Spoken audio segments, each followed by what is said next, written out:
Typee by Herman Melville. Chapter 18. Returning health and peace of mind gave a new interest to everything around me. I sought to diversify my time by as many enjoyments as lay within reach. Bathing in company with troops of girls formed one of my chief amusements. We sometimes enjoyed the recreation in the waters of a miniature lake into which the central stream of the valley expanded. This lovely sheet of water was almost circular in figure and about 300 yards across. Its beauty was indescribable. All around its banks waved luxuriant masses of tropical foliage, soaring high above which were to be seen here and there the symmetrical shaft of the coconut tree, surmounted by its tuft of graceful branches, drooping in the air like so many waving ostrich plumes. The ease and grace with which the maidens of the valley propelled themselves through the water, and their familiarity with the element, were truly astonishing. Sometimes they might be seen gliding along, just under the surface, without apparently moving hand or foot. Then throwing themselves on their sides, they darted through the water, revealing glimpses of their forms, as in the course of their rapid progress they shot for an instant partly into the air. At one moment they dived deep down into the water, and the next they rose bounding to the surface. I remember upon one occasion plunging in among a parcel of these river nymphs, and counting vainly upon my superior strength, sought to drag some of them under the water, but I quickly repented my temerity. The amphibious young creatures swarmed about me like a shoal of dolphins, and seizing hold of my devoted limbs, tumbled me about and ducked me under the surface, until from the strange noises which rang in my ears, and the supernatural visions dancing before my eyes, I thought I was in the land of spirits. I stood indeed as little chance among them as a cumbrous whale attacked on all sides by a legion of swordfish. When at length they relinquished their hold of me, they swam away in every direction, laughing at my clumsy endeavours to reach them. There was no boat on the lake, but at my solicitation, and for my special use, some of the young men attached to Marheyo's household, under the direction of the indefatigable Kori Kori, brought up a light and tastefully carved canoe from the sea. It was launched upon the sheet of water, and floated there as gracefully as a swan. But, melancholy to relate, it produced an effect I had not anticipated. The sweet nymphs, who had sported with me before in the lake, now all fled its vicinity. The prohibited craft, guarded by the edicts of the taboo, extended the prohibition to the waters in which it lay. For a few days, Kori Kori, with one or two other youths, accompanied me in my excursions to the lake, and while I paddled about in my light canoe, would swim after me, shouting and gambolling in pursuit. But I was ever partial to what is termed in the Young Men's Own Book, the society of virtuous and intelligent young ladies, and in the absence of the mermaids, the amusement became dull and insipid. One morning I expressed to my faithful servitor my desire for the return of the nymphs. The honest fellow looked at me bewildered for a moment, and then shook his head solemnly, and murmured, "Taboo, taboo," giving me to understand that unless the canoe was removed, I could not expect to have the young ladies back again. But to this procedure I was averse. I not only wanted the canoe to stay where it was, but I wanted the beauteous Fayaway to get into it, and paddle with me about the lake. This latter proposition completely horrified Kori Kori's notions of propriety. He inveighed against it, as something too monstrous to be thought of. It not only shocked their established notions of propriety, but was at variance with all their religious ordinances. However, although the taboo was a ticklish thing to meddle with, I determined to test its capabilities of resisting an attack. I consulted the chief Mehavi, who endeavoured to dissuade me from my object, but I was not to be repulsed, and accordingly increased the warmth of my solicitations. At last he entered into a long, and I have no doubt a very learned and eloquent exposition of the history and nature of the taboo, as affecting this particular case, employing a variety of most extraordinary words, which, from their amazing length and sonorousness, I have every reason to believe were of a theological nature. But all that he said failed to convince me, partly perhaps because I could not comprehend a word that he uttered, but chiefly that for the life of me I could not understand why a woman should not have as much right to enter a canoe as a man. At last he became a little more rational, and intimated that, out of the abundant love he bore me, he would consult with the priests, and see what could be done. How it was that the priesthood of Typee satisfied the affair with their consciences, I know not, but so it was, and Fayaway's dispensation from this portion of the taboo was at length procured. Such an event I believe never before had occurred in the valley, but it was high time the islanders should be taught a little gallantry, and I trust that the example I set them may produce beneficial effects.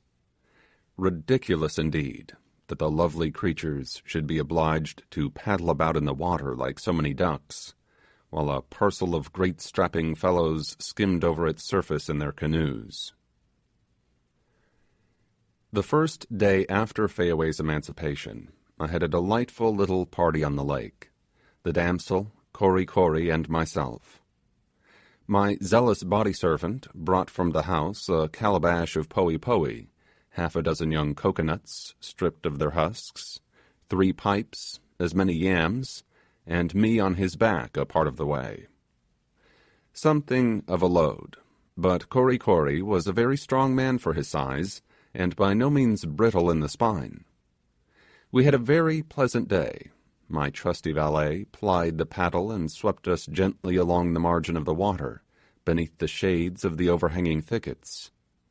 Fayaway and I reclined in the stern of the canoe, on the very best terms possible with one another, the gentle nymph occasionally placing her pipe to her lip, and exhaling the mild fumes of the tobacco, to which her rosy breath added a fresh perfume. Strange as it may seem, there is nothing in which a young and beautiful female appears to more advantage than in the act of smoking. How captivating is a Peruvian lady, swinging in her gaily woven hammock of grass extended between 2 orange trees, and inhaling the fragrance of a choice cigarro. But Fayaway, holding in her delicately formed olive hand the long yellow reed of her pipe, with its quaintly carved bowl, and every few moments languishingly giving forth light wreaths of vapour from her mouth and nostrils, looked still more engaging. We floated about thus for several hours, when I looked up to the warm, glowing tropical sky, and then down into the transparent depths below, and when my eye, wandering from the bewitching scenery around, fell upon the grotesquely tattooed form of Kory Kory, and finally encountered the pensive gaze of Fayaway, I thought I had been transported to some fairy region, so unreal did everything appear. This lovely piece of water was the coolest spot in all the valley, and I now made it a place of continual resort during the hottest period of the day. One side of it lay near the termination of a long, gradually expanding gorge, which mounted to the heights that environed the vale. The strong trade wind, met in its course by these elevations, circled and eddied about their summits, and was sometimes driven down the steep ravine, and swept across the valley, ruffling in its passage the otherwise tranquil surface of the lake. One day, after we had been paddling about for some time, I disembarked Kory Kory, and paddled the canoe to the windward side of the lake. As I turned the canoe, Fayaway, who was with me, seemed all at once to be struck with some happy idea. With a wild exclamation of delight, she disengaged from her person the ample robe of tapa which was knotted over her shoulder, for the purpose of shielding her from the sun, and spreading it out like a sail, stood erect with upraised arms in the head of the canoe. We American sailors pride ourselves upon our straight, clean spars, but a prettier little mast than Fayaway made was never shipped aboard of any craft. In a moment, the tapa was distended by the breeze, the long brown tresses of Fayaway streamed in the air, and the canoe glided rapidly through the water and shot towards the shore. Seated in the stern, I directed its course with my paddle until it dashed up the soft sloping bank, and Fayaway, with a light spring, alighted on the ground, whilst Kori Kori, who had watched our maneuvers with admiration, now clapped his hands in transport, and shouted like a madman. Many a time afterwards was this feat repeated. If the reader have not observed ere this that I was the declared admirer of Miss Fayaway, all I can say is that he is little conversant with affairs of the heart, and I certainly shall not trouble myself to enlighten him any farther. Out of the calico I had brought from the ship, I made a dress for this lovely girl. In it she looked, I must confess, something like an opera dancer. The drapery of the latter damsel generally commences a little above the elbows, but my island beauties began at the waist, and terminated sufficiently far above the ground to reveal the most bewitching ankle in the universe. The day that Fayaway first wore this robe was rendered memorable by a new acquaintance being introduced to me. In the afternoon I was lying in the house, when I heard a great uproar outside, but being by this time pretty well accustomed to the wild halloos which were almost continually ringing through the valley, I paid little attention to it, until old Marheyo, under the influence of some strange excitement, rushed into my presence and communicated the astounding tidings, "Marnu Pemi," which, being interpreted, implied that an individual by the name of Marnu was approaching. My worthy old friend evidently expected that this intelligence would produce a great effect upon me, and for a time he stood earnestly regarding me, as if curious to see how I should conduct myself. But as I remained perfectly unmoved, the old gentleman darted out of the house again, in as great a hurry as he had entered it. Marnu, cogitated I have never heard that name before. Some distinguished character, I presume, from the prodigious riot the natives are making. The tumultuous noise drawing nearer and nearer every moment, while Marnu was shouted by every tongue. I made up my mind that some savage warrior of consequence, who had not yet enjoyed the honour of an audience, was desirous of paying his respects on the present occasion. So vain had I become by the lavish attention to which I had been accustomed, that I felt half inclined, as a punishment for such neglect, to give this Marnu a cold reception, when the excited throng came within view, convoying one of the most striking specimens of humanity that I ever beheld. The stranger could not have been more than 25 years of age, and was a little above the ordinary height. Had he been a single hair's breadth taller, the matchless symmetry of his form would have been destroyed. His unclad limbs were beautifully formed, whilst the elegant outline of his figure, together with his beardless cheeks, might have entitled him to the distinction of standing for the statue of the Polynesian Apollo, and indeed the oval of his countenance and the regularity of every feature reminded me of an antique bust. But the marble repose of art was supplied by a warmth and liveliness of expression only to be seen in the South Sea Islander under the most favourable developments of nature. The hair of Marnu was a rich curling brown, and twined about his temples and neck in little close curling ringlets, which danced up and down continually when he was animated in conversation. His cheek was of a feminine softness, and his face was free from the least blemish of tattooing, although the rest of his body was drawn all over with fanciful figures, which, unlike the unconnected sketching usual among these natives, appeared to have been executed in conformity with some general design. The tattooing on his back in particular attracted my attention. The artist employed must indeed have excelled in his profession. Traced along the course of the spine was accurately delineated the slender, tapering, and diamond-checkered shaft of the beautiful artu tree. Branching from the stem on either side, and disposed alternately, were the graceful branches drooping with leaves all correctly drawn and elaborately finished. Indeed, this piece of tattooing was the best specimen of the fine arts I had yet seen in Typee. A rear view of the stranger might have suggested the idea of a spreading vine tacked against a garden wall. Upon his breast, arms, and legs were exhibited an infinite variety of figures, every one of which, however, appeared to have reference to the general effect sought to be produced. The tattooing I have described was of the brightest hue, and when contrasted with the light olive color of the skin, produced an unique and even elegant effect. A slight girdle of white tapa, scarcely 2 inches in width, but hanging before and behind in spreading tassels, composed the entire costume of the stranger.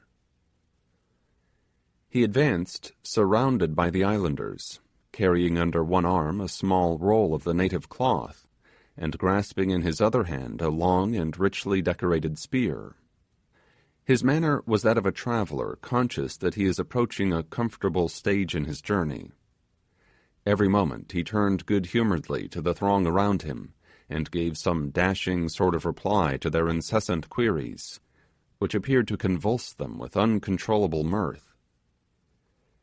Struck by his demeanour, and the peculiarity of his appearance, so unlike that of the shaven-crowned and face-tattooed natives in general, I involuntarily rose as he entered the house, and proffered him a seat on the mats beside me. But without deigning to notice the civility, or even the more incontrovertible fact of my existence, the stranger passed on, utterly regardless of me, and flung himself upon the further end of the long couch that traversed the sole apartment of Marheyo's habitation. Had the belle of the season, in the pride of her beauty and power, been cut in a place of public resort by some supercilious exquisite, she could not have felt greater indignation than I did at this unexpected slight. I was thrown into utter astonishment. The conduct of the savages had prepared me to anticipate from every newcomer the same extravagant expressions of curiosity and regard.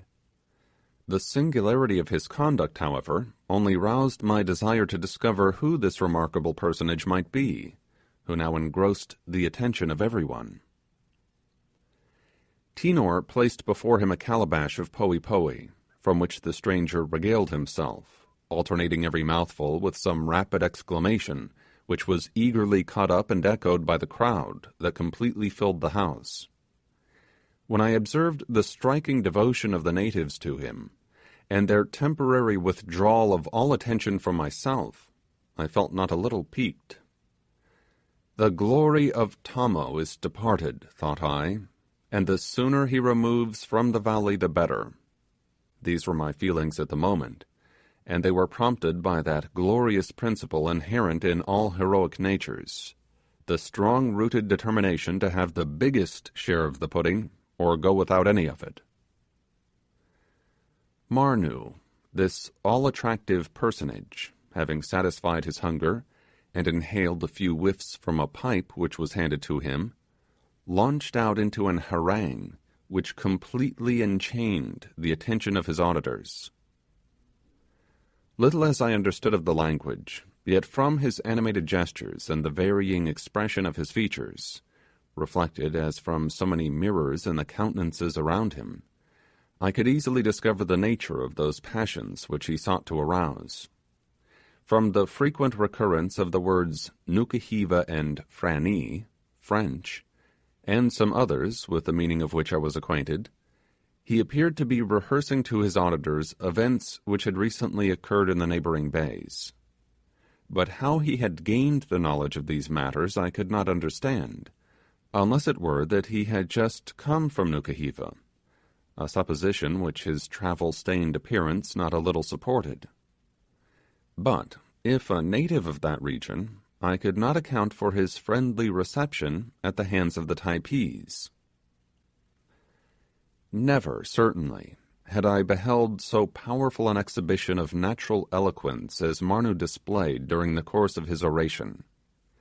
The grace of the attitudes into which he threw his flexible figure, the striking gestures of his naked arms, and above all the fire which shot from his brilliant eyes, imparted an effect to the continually changing accents of his voice, of which the most accomplished orator might have been proud.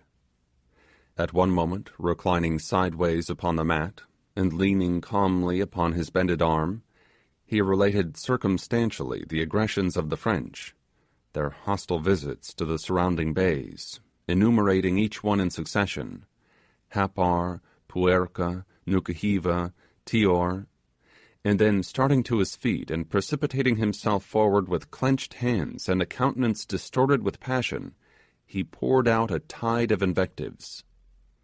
Falling back into an attitude of lofty command, he exhorted the Typees to resist these encroachments, reminding them, with a fierce glance of exultation, that as yet the terror of their name had preserved them from attack, and with a scornful sneer, he sketched in ironical terms the wondrous intrepidity of the French, who, with 5 war canoes and hundreds of men, had not dared to assail the naked warriors of their valley. The effect he produced upon his audience was electric. One and all they stood regarding him with sparkling eyes and trembling limbs, as though they were listening to the inspired voice of a prophet. But it soon appeared that Marnu's powers were as versatile as they were extraordinary. As soon as he had finished this vehement harangue, he threw himself again upon the mats, and, singling out individuals in the crowd, addressed them by name in a sort of bantering style, the humour of which, though nearly hidden from me, filled the whole assembly with uproarious delight. He had a word for everybody, and, turning rapidly from one to another, gave utterance to some hasty witticism, which was sure to be followed by peals of laughter. To the females as well as to the men, he addressed his discourse. Heaven only knows what he said to them, but he caused smiles and blushes to mantle their ingenuous faces. I am indeed very much inclined to believe that Marnu, with his handsome person and captivating manners, was a sad deceiver among the simple maidens of the island. During all this time he had never for one moment deigned to regard me. He appeared indeed to be altogether unconscious of my presence. I was utterly at a loss how to account for this extraordinary conduct. I easily perceived that he was a man of no little consequence among the islanders, that he possessed uncommon talents, and was gifted with a higher degree of knowledge than the inmates of the valley. For these reasons, I therefore greatly feared, lest having, from some cause or other, unfriendly feelings toward me, he might exert his powerful influence to do me mischief. It seemed evident that he was not a permanent resident of the vale, and yet whence could he have come? On all sides the Typees were girt in by hostile tribes, and how could he possibly, if belonging to any of these, be received with so much cordiality? The personal appearance of the enigmatical stranger suggested additional perplexities. The face, free from tattooing, and the unshaven crown were peculiarities I had never before remarked in any part of the island, and I had always heard that the contrary were considered the indispensable distinctions of a Marquesan warrior. Altogether, the matter was perfectly incomprehensible to me, and I awaited its solution with no small degree of anxiety. At length, from certain indications, I suspected that he was making me the subject of his remarks, although he appeared cautiously to avoid either pronouncing my name or looking in the direction where I lay. All at once he rose from the mats where he had been reclining, and, still conversing, moved towards me, his eye purposely evading mine, and seated himself within less than a yard of me. I had hardly recovered from my surprise when he suddenly turned round, and with a most benignant countenance, extended his right hand gracefully towards me. Of course I accepted the courteous challenge, and as soon as our palms met, he bent towards me and murmured in musical accents, "How you do? How long you been in this bay? You like this bay?" Had I been pierced simultaneously by 3 Happar spears, I could not have started more than I did at hearing these simple questions. For a moment I was overwhelmed with astonishment, and then answered something I know not what, but as soon as I regained my self-possession, the thought darted through my mind that from this individual I might obtain that information regarding Toby, which I suspected the natives had purposely withheld from me. Accordingly, I questioned him concerning the disappearance of my companion, but he denied all knowledge of the matter. I then inquired from whence he had come. He replied from Nukuhiva. When I expressed my surprise, he looked at me for a moment, as if enjoying my perplexity, and then with his strange vivacity exclaimed, "Ah, me taboo, me go Nukuhiva, me go Tior, me go Typee. Me go everywhere. Nobody harm me, me taboo." This explanation would have been altogether unintelligible to me, had it not recalled to my mind something I had previously heard concerning a singular custom among these islanders.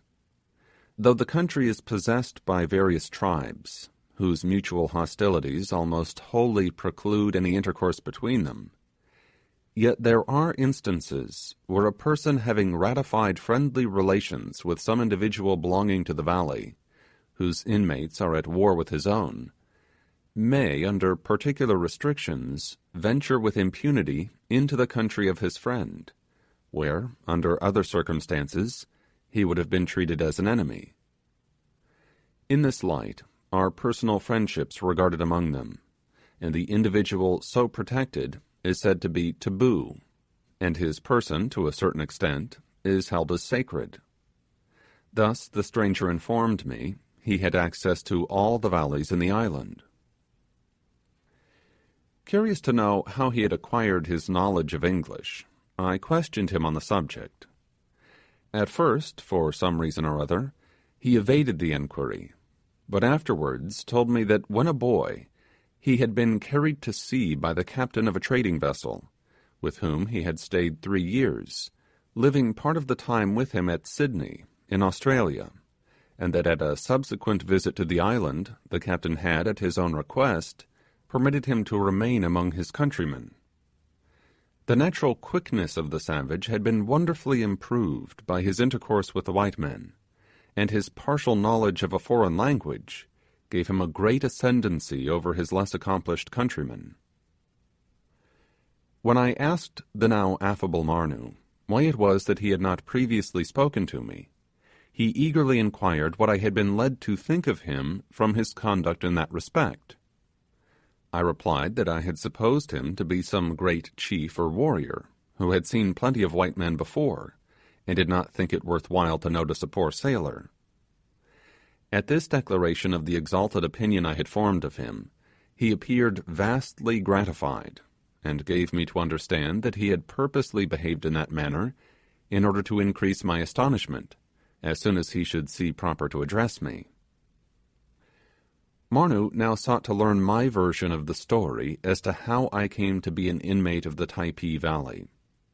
When I related to him the circumstances under which Toby and I had entered it, he listened with evident interest, but as soon as I alluded to the absence, yet unaccounted for, of my comrade, he endeavoured to change the subject, as if it were something he desired not to agitate.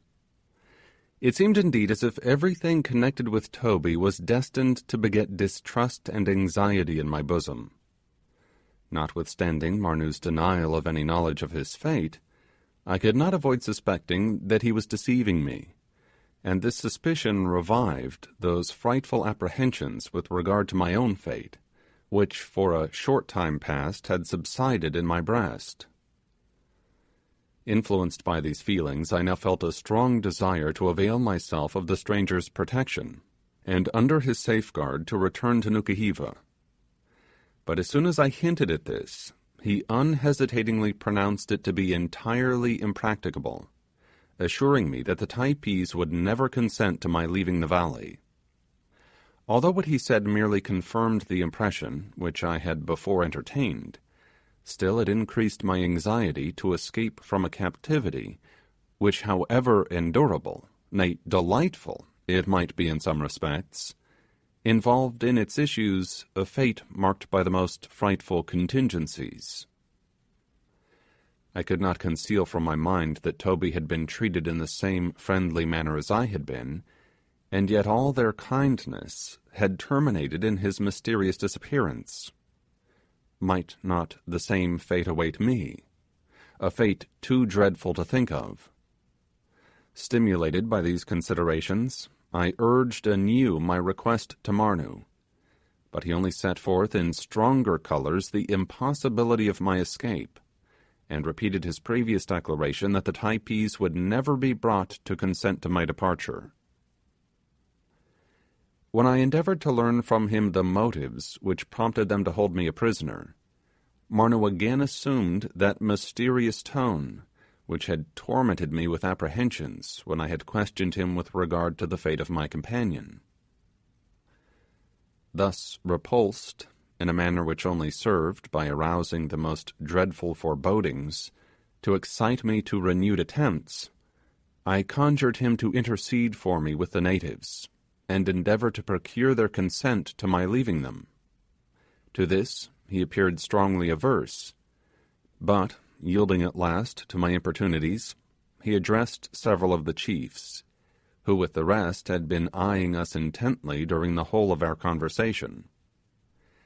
His petition, however, was at once met with the most violent disapprobation, manifesting itself in angry glances and gestures, and a perfect torrent of passionate words, directed to both him and myself. Marnoo, evidently repenting the step he had taken, earnestly deprecated the resentment of the crowd, and in a few moments succeeded in pacifying to some extent the clamours which had broken out as soon as his proposition had been understood. With the most intense interest had I watched the reception his intercession might receive, and a bitter pang shot through my heart at the additional evidence, now furnished, of the unchangeable determination of the islanders.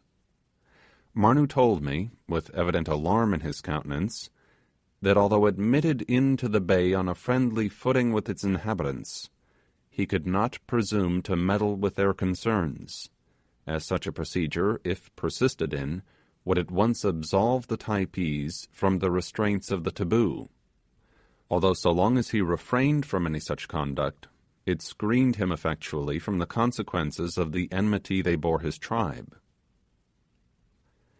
At this moment, Mehevi, who was present, angrily interrupted him, and the words which he uttered, in a commanding tone, evidently meant that he must at once cease talking to me, and withdraw to the other part of the house.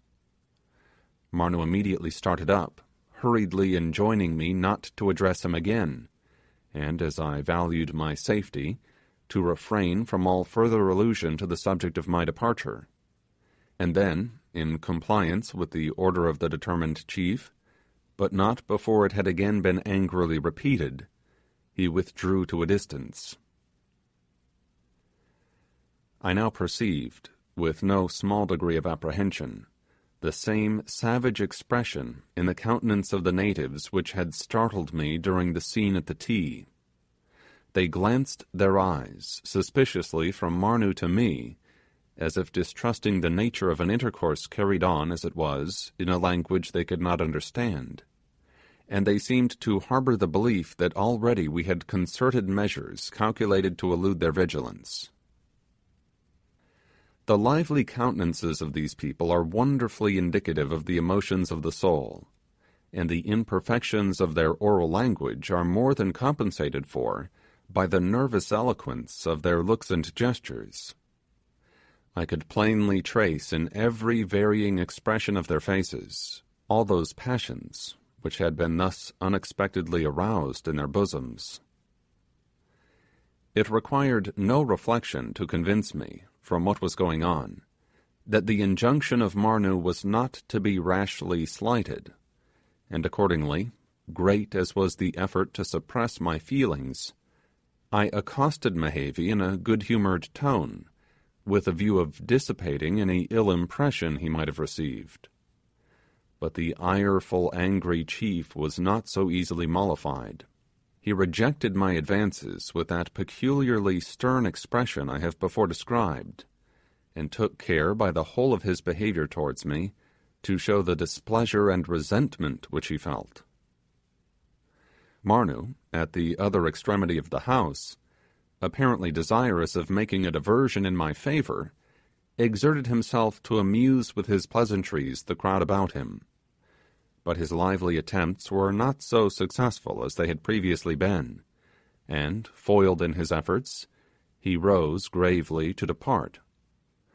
No one expressed any regret at this movement, so seizing his roll of tappa, and grasping his spear, he advanced to the front of the pee-pee, and waving his hand in adieu to the now silent throng, cast upon me a glance of mingled pity and reproach, and flung himself into the path which led from the house.